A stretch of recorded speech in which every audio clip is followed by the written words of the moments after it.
Un saludo para todos, soy María de los Ángeles Vargas, médica internista endocrinóloga, y vamos a hablar sobre inhibidores de SGLT2 en el manejo del paciente diabético con enfermedad cardiovascular. Lo primero entonces es resaltar que la diabetes sigue siendo una enfermedad muy común a nivel global, que actualmente compromete el 10% de la población mundial y su prevalencia ha ido en aumento progresivo en las últimas décadas, estimándose que para el 2045 vamos a tener ya 700 millones de pacientes adultos entre 20 y 79 años que van a vivir con diabetes. Obviamente América Latina y Colombia no son la excepción frente a este comportamiento, por tanto cada vez con mayor frecuencia nos vamos a ver enfrentados dentro de nuestra práctica clínica al manejo de un mayor número de pacientes diabéticos y posiblemente también de complicaciones derivadas de esta patología. Y es que las complicaciones de la diabetes también vienen en aumento de su prevalencia. Aquí tenemos que incluir la enfermedad renal crónica y la falla cardíaca, que tal vez de todas es la más subestimada, y la enfermedad cardiovascular. Ya sabemos que la disglucemia es un factor de riesgo muy importante para enfermedad cardiovascular, y cuando hablamos de disglucemia entonces estamos hablando de los pacientes con diagnóstico de diabetes ya establecido, pero también aquellos pacientes con diagnóstico de prediabetes.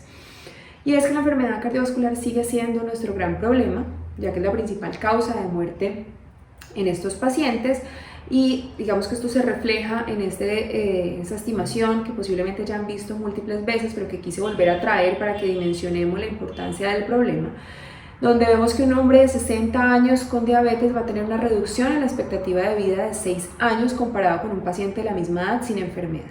Y si a la diabetes le sumamos enfermedad cardiovascular, la reducción en la expectativa de vida va a ser aún mayor, pudiendo llegar a ser hasta de 12 años. Este 60%, digamos, de la diferencia en la sobrevida es atribuible precisamente al exceso de mortalidad por enfermedad cardiovascular. Y todo esto entonces nos va aterrizando en un escenario que es muy frecuente, y es que coexistan entonces ambas entidades, diabetes y enfermedad cardiovascular. Y estos son datos del registro europeo recientemente publicado, donde se recopiló información de 27 países, toda esta población ya con enfermedad cardiovascular conocida, y aquí vemos que el 67% de estos pacientes tenía disglucemia. Casi la mitad, 41%, eran diabéticos y 26% prediabéticos. Solamente un tercio de ellos tenían normoglucemia. Una vez más, esto para resaltar que la población de pacientes que llega a cardiología en su mayoría va a tener ya alteraciones en el metabolismo de la glucosa, por lo cual hay que intentar hacer todo el esfuerzo para tamizar, diagnosticar y abordar tempranamente y de manera intensiva la enfermedad, buscando también disminuir o impactar sobre ese legado metabólico. Con todo esto entonces, que en los últimos años se ha intentado que el alcance en el tratamiento de la diabetes se amplíe un poco, buscando impactar como las diferentes alteraciones a nivel de fisiopatología de la enfermedad, no solamente a nivel glucémico. Y ya sabemos que la reducción de hemoglobina glicosilada no va a reducir la carga de enfermedad cardiovascular ni la mortalidad a corto plazo, y precisamente es por esto que desde el 2008 la FDA empieza a exigir ensayos clínicos controlados para buscar seguridad cardiovascular de todos estos agentes antidiabéticos nuevos que se estaban explorando. Y esto implica entonces que se toma una población de pacientes diabéticos con alto riesgo cardiovascular, buscando precisamente tener un mayor número de eventos cardiovasculares en menor periodo de tiempo, para tener un poder estadístico suficiente que nos permita evaluar seguridad como primer desenlace, y ya una vez evaluada seguridad, evaluar superioridad como segundo desenlace. En el 2012 entonces empiezan a publicarse los primeros resultados de estos ensayos clínicos de seguridad cardiovascular para las primeras moléculas que fueron los inhibidores de DPP4, y ya en el 2015 empiezan a salir los resultados de moléculas como inhibidores de SGLT2 y análogos de GLP-1, cuyos resultados realmente fueron sorprendentes y cambiaron el paradigma del tratamiento de la diabetes a partir de aquí. Hasta el 2008 la aprobación de los agentes antidiabéticos estaba basado casi que exclusivamente en su potencial reductor de hemoglobina glicosilada. En el 2012, digamos, de alguna manera las guías ya empezaban a plantear el objetivo de hemoglobina glicosilada individualizado según el perfil clínico y de riesgo del paciente. Pero ya en el 2015, con los resultados de esos ensayos clínicos controlados de SGLT2 y de análogos de GLP-1, donde se mostró seguridad pero también protección cardiovascular y renal, ya entonces se empieza a hablar de un enfoque que sale de ser exclusivamente glucocéntrico a tener ya un manejo holístico, buscando incluso el uso preferente de algunos de estos agentes que ya tenían comprobada superioridad desde el punto de vista cardiorrenal. Todo esto entonces se va a reflejar en las guías del 2008 de la ADA y la Asociación Europea para el Estudio de la Diabetes, donde ya entonces estas guías resaltan la importancia de identificar la enfermedad cardiovascular o los múltiples factores de riesgo que rotulan a un paciente como de alto riesgo cardiovascular para, una vez iniciado cambio de vida y metformina, se introduzcan alguna de estas moléculas según el perfil clínico del paciente, de tal manera que se pueda empezar entonces a ganar sobre estos desenlaces.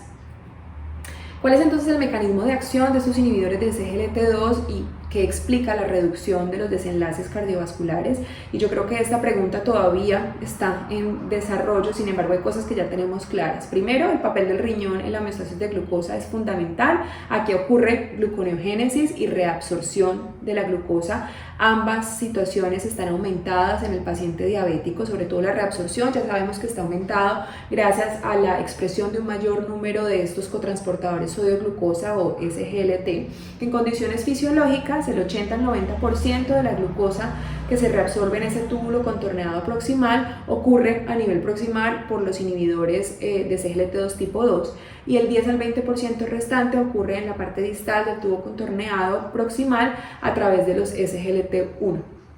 En individuos sanos sabemos que hay un umbral de glucosuria, es decir, un valor de glucosa sérica a partir del cual toda la glucosa que se filtra se empieza ya a excretar y ese valor es de 180 miligramos por decilitro. Sin embargo, en el paciente diabético ese umbral aumenta a 200-240 miligramos por decilitro y todo esto favorecido precisamente por una mayor expresión de estos transportadores o de estos SGLT2, lo cual entonces favorece o exacerba la hiperglucemia. Hay cambios, digamos que hemodinámicos también a nivel del túbulo y del glomérulo que son muy importantes y que se cambian o se revierten con el uso de los inhibidores. Lo que ocurre en el paciente diabético usualmente es que hay un aumento de la presión capilar del glomérulo y hay una hiperfiltración, y esto es porque como se está absorbiendo más glucosa, más sodio y más cloro, gracias a una mayor expresión de SGLT2, el volumen que se entrega a nivel distal y de sodio sensado por mácula densa es menor, por tanto activa eje renina-angiotensina aldosterona, lo cual genera vasoconstricción de la arteriola eferente y a través de modulación de diferentes factores neurohormonales como óxido nítrico, adenosina y prostanoides, se logra también una vasodilatación de la arteriola aferente. Todo esto entonces genera esa hipertensión a nivel capilar glomerular y la hiperfiltración. Cuando utilizamos entonces inhibidores de SGLT2, frenamos esa absorción proximal de sodio, cloro y glucosa, por tanto hay una mejor entrega de volumen y de sodio a nivel distal. La mácula densa no necesita, digamos que activar todo ese eje renina-angiotensina aldosterona y se siguen produciendo moléculas de la manera regular, pues moléculas como adenosina, que permiten entonces generar vasoconstricción de la arteriola aferente, lo cual reduce inmediatamente la hipertensión glomerular y la hiperfiltración. Esto es lo que conocemos de lo que ocurre a nivel del riñón, y ya obviamente la natriuresis y la glucosuria van a generar entonces reducción de la presión arterial, disminución de la precarga, y con la glucosuria entonces reducción de peso porque tenemos una pérdida calórica constante. Sin embargo, hay otro número de eventos o de efectos pleiotrópicos que ocurren con estas moléculas que son las realmente responsables para que tengamos desenlaces, digamos, favorables o beneficios desde el punto de vista cardiovascular. Por un lado, entonces, está ocurriendo uricosuria, y ya sabemos que niveles más bajitos de ácido úrico entonces se han asociado a menor riesgo de enfermedades cardíacas y renales. Hay un menor consumo de energía, ya que nos está perpetuando esta reabsorción de glucosa, y esto entonces favorece el ambiente metabólico o el balance a nivel de la célula renal, manteniendo también su integridad, permitiendo que haya mayor aporte de oxígeno en fibroblastos y mayor producción de eritropoyetina, lo cual también entonces genera mayor producción de hematocrito, favoreciendo la entrega de oxígeno a nivel de los diferentes tejidos y por tanto preservando función cardíaca, incluso mejorando el gasto cardíaco. y a su vez entonces mejorando perfusión renal. También hay un aumento en la oxidación de ácidos grasos y de producción de cuerpos cetónicos, lo cual genera entonces que haya un cambio en la materia prima que se utiliza para la producción de ATP por parte del corazón, utilizando los cuerpos cetónicos para la producción de esta energía, lo cual es mucho más eficiente. Y a nivel mitocondrial entonces también aumenta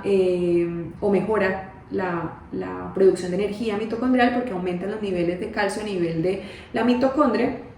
favoreciendo entonces esta situación. Y a nivel endotelial entonces también hay una disminución en la rigidez, disminución en la fibrosis y por tanto reducción de la poscarga. De todas estas moléculas que tenemos, o de los inhibidores de SGLT2, de cuáles digamos se han hecho estudios y cuáles ya tenemos digamos que ensayos de seguridad cardiovascular, son de 4 moléculas que son la empaglifosina, la canaglifosina, dapaglifosina y ertuglifosina. 4 ensayos entonces que fueron el EMPA-REC, el Canavas-Program, el Declare-TIMI y el Vertis-CB respectivamente. Hay otros 2 que no traigo aquí, que son el Credence y el DAPA-HF, y no los traigo precisamente porque el desenlace primario de estos ensayos no fue el MACE o el desenlace compuesto de eventos cardiovasculares mayores. Y digamos que el común denominador en todos estos ensayos clínicos controlados respecto a MACE compuesto, que incluía muerte por enfermedad cardiovascular, infarto de miocardio y accidente cerebrovascular, es que han tenido digamos que resultados consistentes respecto a esto. Sin embargo, no podemos perder de vista que son estudios con diseños distintos, y esto podría explicar entonces la diferencia algunas veces en resultados, y es precisamente esta discrepancia la que ha generado que en algún momento se plantee la pregunta de si los efectos que se ven con estos inhibidores de SGLT2 son propios o específicos del fármaco o son efectos generalizables a la clase. Tal vez esta pregunta se responde analizando este desenlace primario de todos estos ensayos clínicos controlados, que es a la larga para lo cual se diseña un estudio. Y vuelvo y repito, consistentemente se ha encontrado que para MACE hay una reducción significativa en estos pacientes entonces diabéticos con enfermedad cardiovascular o diabéticos con múltiples factores de riesgo para enfermedad cardiovascular, lo cual entonces pareciera confirmar que el efecto sí es de clase y no propio del fármaco. En el EMPA-REC, que fue el primero de los estudios, se evidenció una reducción significativa del MACE, lo mismo que en el Canavas-Program.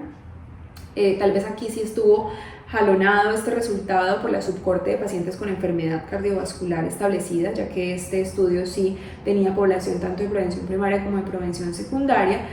Y en el Declare-TIMI la tendencia fue igual, sin embargo aquí sí no se alcanzó significancia estadística. Y esto hay que interpretarlo con mucho cuidado, porque de todos los estudios fue el estudio que tenía mayor porcentaje de población en prevención primaria, por tanto era población de menor riesgo cardiovascular. Y si nosotros estamos evaluando el impacto, digamos, de cualquier intervención en riesgo y el riesgo de la población es menor, pues lógicamente no vamos a tener tantos resultados tan claros respecto a esto. Y en el Vertis-CB lo que se evaluó fue que la ertuglifosina no era inferior al placebo para el desenlace primario, que era MACE. Aquí entonces es importante tener claro que todos los estudios han tenido diferencias, es decir, tienen número de pacientes diferentes, seguimiento en el tiempo diferentes, tiempo de enfermedad o duración de la diabetes diferente, valores de hemoglobina glicosilada diferentes, y tal vez lo que es más importante de todo era lo que mencionábamos de el contexto clínico, las características clínicas del paciente, donde para el EMPA-REC y para el Vertis-CB era población de prevención secundaria 100%, y para el Canavas-Program y el Declare-TIMI era población compartida entre prevención primaria y prevención secundaria. Para poder definir cuál molécula preferir o cuál escoger dependiendo del paciente que tengamos enfrente, digamos que es difícil poder comparar estos resultados, estos ensayos clínicos, precisamente porque no tienen el mismo diseño, no existen estudios cabeza a cabeza que nos permitan hacerlo. Sin embargo, tal vez lo que pudiéramos es orientar las características clínicas de nuestro paciente según las características clínicas de la población que han utilizado cada uno de estos estudios. El EMPA-REP, publicado en noviembre del 2015, su objetivo primario, que fue el mes compuesto, alcanzó significancia estadística, tal vez con un resultado derivado de una reducción significativa de la mortalidad por enfermedad cardiovascular, que fue el 38%. También se vio reducción significativa de la mortalidad por todas las causas del 32%, y lo que es muy importante, una reducción de la hospitalización por falla cardíaca del 35%. Importante resaltar aquí que llama la atención esa separación tan temprana de las curvas con el inicio pues, de la molécula, lo cual habla de un efecto hemodinámico agudo de ella, que posiblemente ya con el tiempo se sostiene gracias a otros efectos diferentes. El Cannabis Program, que fue publicado en agosto del 2017, fue una combinación de dos subestudios, y aquí la población, importante referir que traía, digamos que ya un manejo de protección cardiovascular estable y completo, y lo que muestra entonces el estudio es que sí hay una reducción significativa del 14% en el desenlace primario compuesto, y adicional a eso una reducción en la incidencia de hospitalización por falla cardíaca, sin haber entonces significancia estadística para mortalidad por todas las causas o mortalidad cardiovascular. El DECLARE-TIMI, como mencionábamos, de todos los estudios, el que mayor población de prevención primaria tuvo, publicado en enero del 2019, tenía el desenlace primario, era el mes compuesto y un resultado combinado de muerte cardiovascular y hospitalización por falla cardíaca. Para mes compuesto no se logró significancia estadística, y para el resultado combinado se logró una reducción significativa del 17%, posiblemente jalonado por la reducción de falla cardíaca más que por muerte cardiovascular. Sin embargo, cuando se hizo el análisis de subgrupos del DECLARE-TIMI, sí se encontró que los participantes que habían tenido infarto de miocardio previo sí parecían tener una reducción significativa del MACE, lo mismo que para el desenlace de combinación de muerte cardiovascular y hospitalización por falla cardíaca también había una reducción significativa en este mismo grupo de pacientes. Y en el VERTIS-CV, donde se evaluó los desenlaces pues, para ertuglifosina, fue un total casi de 8.300 pacientes diabéticos tipo 2, y como digo, en su totalidad con enfermedad cardiovascular establecida. Se le hizo seguimiento a 3.5 años, y lo que refirió es que la ertuglifosina no es inferior al placebo para desenlaces o eventos cardiovasculares adversos mayores. Sin embargo, no hay como clara explicación de por qué no se alcanzó significancia estadística. La población era muy parecida a algunos de los estudios realizados previamente. Sin embargo, la explicación pues, que siempre se puede dar es que las diferencias en el diseño del estudio pueden tener que ver, igual que las terapias de prevención secundaria en estos pacientes ya son más intensivas que lo que eran previamente, lo cual también puede amortiguar un poquito el impacto. Y lo otro, la selectividad de la ertuglifosina para inhibidores de SGLT2 y inhibidores de SGLT1, lo cual puede marcar una diferencia entre moléculas. La siguiente pregunta entonces es si podemos extrapolar estos resultados al mundo real, y ya sabemos obviamente que estos ensayos clínicos controlados son los que nos van a dar la evidencia sólida. Al fin y al cabo, por eso los utilizamos para las recomendaciones clínicas. Sin embargo, cada vez con mayor frecuencia se utilizan estos estudios de vida real que nos permiten de alguna manera tener una perspectiva un poco más realista de cómo nos va a ir con la molécula en el día a día y complementar los resultados que ya tenemos de los CVOTs. Entonces aquí tenemos 4 estudios observacionales que han evaluado precisamente estas moléculas, que son el CVD-REAL 1, el CVD-REAL 2 y el CVD-REAL Nordic, donde entonces han evaluado cientos de pacientes de diferentes países y una vez se inicia el SGLT2 comparado con cualquier otro antidiabético, ya pues en las condiciones del mundo real, lo que se ha intentado definir es si se replican o no los resultados de los ensayos clínicos controlados, y la sorpresa ha sido que sí se han replicado. Importante resaltar aquí que incluso las moléculas que se han utilizado en su mayoría en estos estudios son canaglifosina y dapaglifosina, e incluso la mayor parte de la población observada es población de prevención primaria, es decir, que no tiene enfermedad cardiovascular establecida. Esto, digamos que es claramente muy favorable pues para el análisis de los estudios, de los resultados de los estudios que ya tenemos pues, de ensayos clínicos controlados. En el CDB-REAL 1 entonces lo que se vio fue una reducción significativa de las hospitalizaciones por falla cardíaca, igual que la muerte por todas las causas, y de ACV fatal y no fatal. En el estudio CDB-REAL 2 lo que vemos es reducción significativa de infarto de miocardio, así como de muerte por cualquier causa, de hospitalización por falla cardíaca y accidente cerebrovascular. Y en el Nordic, pues que fue realizado en el Reino Unido, lo que se demostró fue reducción significativa del MACE compuesto, de muerte por todas las causas y hospitalización por falla cardíaca. Y ya tal vez el último de los puntos que quiero tratar es si la metformina debe ser siempre en primera línea de elección. Y esto lo traigo a colación porque tal vez es el punto donde ya empiezan las guías de las diferentes asociaciones y sociedades a diferir, y posiblemente va a generar algo de controversia a futuro. Los endocrinólogos siempre hemos utilizado la metformina, o la hemos puesto como primera línea de tratamiento, y esto deriva de estudios como el UCAPDS34 y el seguimiento que se hizo de esta población a 10 años. Es cierto que no es un CVOT, ya pues que la metformina es una molécula viejita, que en la época que la empezamos a utilizar no se requerían este tipo de ensayos clínicos controlados. Sin embargo, la evidencia que nos muestra este estudio de población que fue diabética de nuevo con obesidad grado 1,